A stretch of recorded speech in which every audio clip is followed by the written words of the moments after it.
Talking about goaltending, I'm going to go back to our original conversation that I'm a big believer that Carey Price is, if they get by that first round, that's the last tap on the back of confidence he's going to need. And Montreal's going to be a very hard team to beat.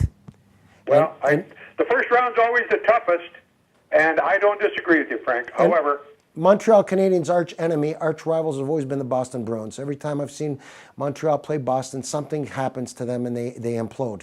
Am I right or am I wrong?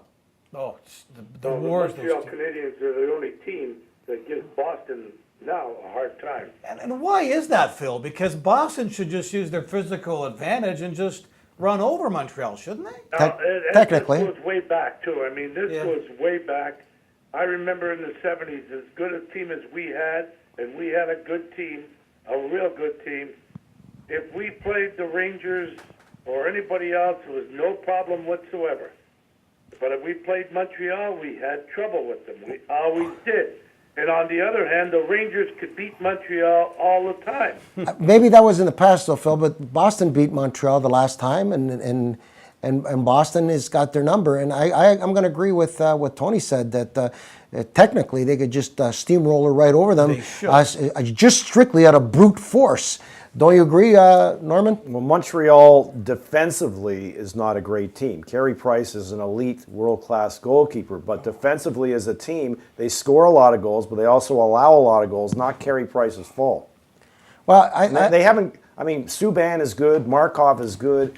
After that, it's a little bit of a drop-off. But Subban is creates such an energy, and he's got a great point shot, and he's a tough guy. Yeah, he is. He's a tough guy. But I think that I'm going to agree with Tony that the brute force of Boston could be a factor, and they've been the nemesis.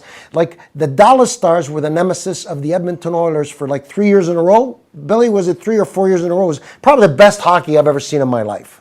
yeah, it was good. They're both free skating teams. But the thing that Scampy and Phil can attest to a lot better than anybody else is when you play a team for more than 4 games in 6 days, you either own them, like Boston will Montreal, or Montreal steps up. I can't see Montreal, with the physical makeup they have, surviving 4 lines of Boston Bruins coming at them shift after shift. I may be entirely wrong. The goaltending should be a draw, Rask against Price.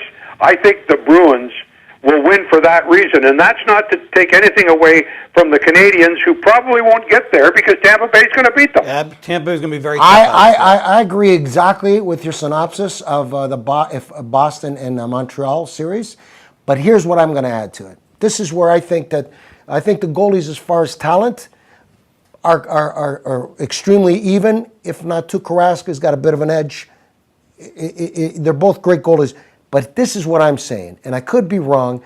I think that Tuukka Rask you can get him shaken. You can get under his skin, and he will lose his composure. Carey Price, I've never seen him lose his composure. He's like the Bing Crosby, the Perry Como of goalies. They said if they put a mic, they'll hear chestnuts roasting on an open fire.